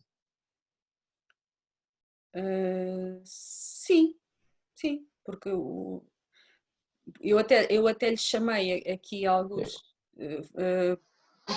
utilidade esperada, portanto se chamei utilidade esperada, o que esta condição me está a dizer é que, onde é que ela está? A utilidade esperada deste perfil é igual à utilidade esperada deste perfil. Quer dizer que o agente é indiferente entre estes. Exato, era isso que eu estava a concluir. Ok. Usando a definição de indiferença. Pronto. Ok, é muito tarde. São 11h20 quase. Então o que é que eu ia fazer agora? Bem, eu com isto já vi que estou atrasada, mas ainda queria falar se calhar dos jogos dinâmicos. Se calhar vou deixar a última meia hora para falarmos de jogos dinâmicos e depois na próxima aula, no início da aula, dedicamos um bocado agora vamos dedicar-nos um bocado aos exercícios, mas depois voltamos a dedicar-nos aos exercícios na próxima aula, no início da aula, antes de avançarmos na matéria, está bem? Ok, então o que é que a minha sugestão agora é irmos fazer alguns exercícios, porque entretanto o que vem a seguir, ou o que iríamos estudar a seguir, é exatamente os jogos na forma extensiva. Dedicamos a última meia hora da aula aos jogos na forma extensiva e até lá fazemos um intervalo e fazemos exercícios. Eu acho que vou agora parar aqui a gravação